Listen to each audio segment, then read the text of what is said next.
Hello दोस्तों, आपका स्वागत है मेरे YouTube चैनल पर। कुछ स्टूडेंट जिनकी एम फार्मेसी के बाद अच्छी प्लेसमेंट हुई है फार्मा कंपनी में, उन्होंने मुझसे पूछा कि क्या उन्हें मूव करना चाहिए पीएचडी के लिए या नहीं। तो मैंने उन्हें कुछ सजेशन दी। सेम सजेशन मैं आज आप लोगों को दे रहा हूँ इस वीडियो के थ्रू। तो ये आप पे डिपेंड करता है कि आप इस सजेशन को अपने करियर में अप्लाई करना चाहते हैं या नहीं। तो जो मैं ये सजेशन दे रहा हूँ ये फार्मा कोर स्टूडेंट्स के लिए है, नॉट फॉर फार्मा एमबीए या नॉन कोर के लिए।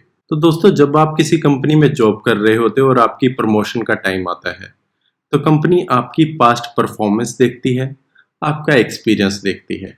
लेकिन अगर आपके साथ वाले कैंडिडेट के भी सेम परफॉर्मेंस और एक्सपीरियंस है, तो प्रमोशन उसको मिलता है जिसके पास हायर डिग्री है, लाइक पीएचडी। तो टीम लीडर और मैनेजर लेवल तक के लिए आपको पीएचडी जरूर चाहिए। और उसके बाद अगर मैं इंस्टीट्यूट लेवल की बात करूं, तो जब आप बी फार्मेसी में थे तो आपको एम फार्मेसी के टीचर पढ़ा रहे थे, और वो टीचर भी साथ ही साथ अपनी पीएचडी कर रहे थे ताकि वो एसोसिएट प्रोफेसर या प्रोफेसर बन सके। तो एकेडमिक इंस्टीट्यूट के लिए भी आपको पीएचडी बहुत ज़रूरी है। लेकिन अगर आपकी प्लेसमेंट बहुत अच्छी लगी है after M pharmacy, like 7-8 lakh का पैकेज लगा है, तो क्या उस पैकेज को छोड़ के पीएचडी के लिए जाना इज इट राइट डिसीजन और नॉट? तो ये मैं आज आपको इस वीडियो के थ्रू बताऊंगा। तो पहला केस मैं उन स्टूडेंट का लेता हूं जिनको डायरेक्ट पीएचडी मिल रही है आफ्टर एम फार्मेसी।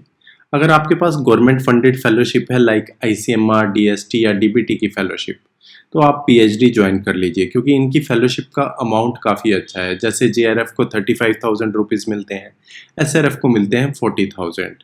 तो विदाउट एनी अदर थॉट आप डायरेक्ट पीएचडी में जाइए आफ्टर एम फार्मेसी। और कुछ इंस्टीट्यूट होते हैं जैसे लाइक आईआईटी, वो यहाँ पे अपने टीचिंग असिस्टेंट रखते हैं, उनको भी सेम फेलोशिप अमाउंट देते हैं और साथ ही साथ पीएचडी भी देते हैं। तो ऐसे इंस्टीट्यूट को भी एज ए टीचिंग असिस्टेंट आप डायरेक्टली ज्वाइन कर सकते हैं एम फार्मेसी के बाद। लेकिन कुछ यूनिवर्सिटियां लाइक सेंट्रल यूनिवर्सिटी राजस्थान या सेंट्रल यूनिवर्सिटी बठिंडा, जो अपने टीचिंग असिस्टेंट को ओनली 8,000 रुपीज़ देती है। तो इन इंस्टीट्यूट को ज्वाइन करने से पहले सोच लीजिए कि आप ज्वाइन करना चाहते हैं या नहीं। लेकिन अगर आपके पास कोई और जॉब भी नहीं है तो आप इन इंस्टीट्यूट को ज्वाइन कर लीजिए 8,000 रुपीज़ पे।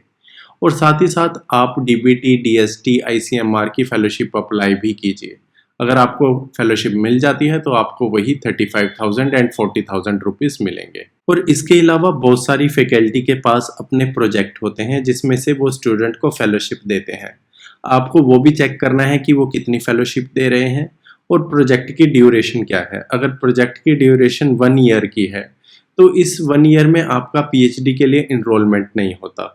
तो जनरली प्रोजेक्ट की ड्यूरेशन चेक कर लीजिए 1.5 ईयर या 2 ईयर तक हो, सो दैट कि आपको फेलोशिप अमाउंट भी मिले और आपको पीएचडी में एडमिशन भी हो। और नेक्स्ट केस में लेता हूँ उन स्टूडेंट का जिनको आफ्टर एम फार्मेसी पैकेज मिल रहा है 3.5 से 5 लाख रुपीज़ तक का, और साथ ही साथ पीएचडी की ऑप्शन भी मिल रही है अच्छे इंस्टीट्यूट से। तो मैं उन स्टूडेंट को भी कहूँगा कि आप पीएचडी ज्वाइन कर लीजिए।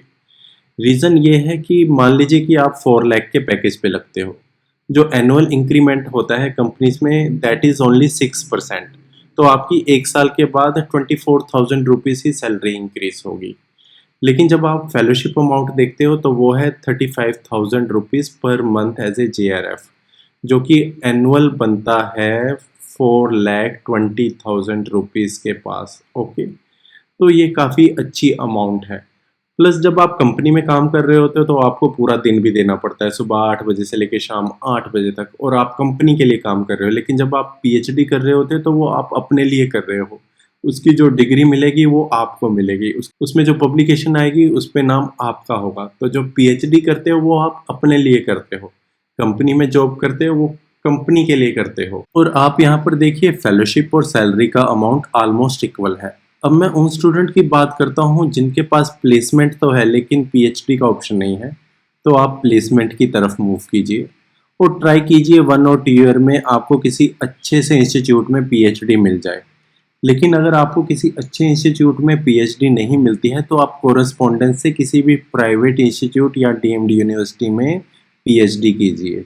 ऐसा करते हुए मैंने अपने कई दोस्तों को देखा है जिन्होंने जॉब के साथ साथ कोरेस्पोंडेंस से पीएचडी की है और बाद में उनको कंपनीज में प्रमोशन भी मिली है टीम लीडर लेवल पर। अब मैं बात करता हूँ उन स्टूडेंट की जिनका पैकेज 5 से 8 लाख के बीच में है।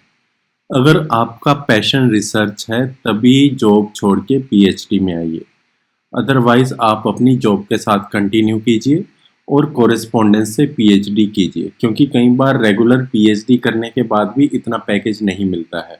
तो इसलिए अपनी जॉब के साथ कोरेस्पोंडेंस से पीएचडी कीजिए और फर्दर प्रमोशन लेते रहिए। लेकिन अगर आपका पैशन रिसर्च है तो पीएचडी के लिए मूव कीजिए और अच्छे इंस्टीट्यूट में पीएचडी के लिए मूव कीजिए, सो दैट कि अगर आप वहाँ से पीएचडी करें तो फॉरेन में आपको पोस्ट डॉक मिल जाए। और जब आपको फॉरेन में पोस्ट डॉक मिलती है, आपको पता ही है 40 लाख से अबव आपको सैलरी भी मिलती है, और वहीं पे अगर आपकी इंडस्ट्री में जॉब लग जाती है तो 1 करोड़ तक की सैलरी मिलती है।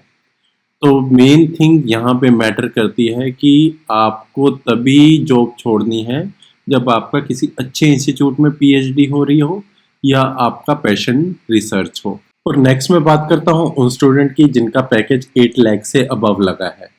तो मैं ऐसे स्टूडेंट का कहूँगा कि ऑल्दो आपका पैशन रिसर्च हो सकता है, लेकिन इस पैकेज को छोड़ने से पहले जरूर सोचिएगा, क्योंकि इतना पैकेज पोस्ट डॉक के बाद भी नहीं मिलता है।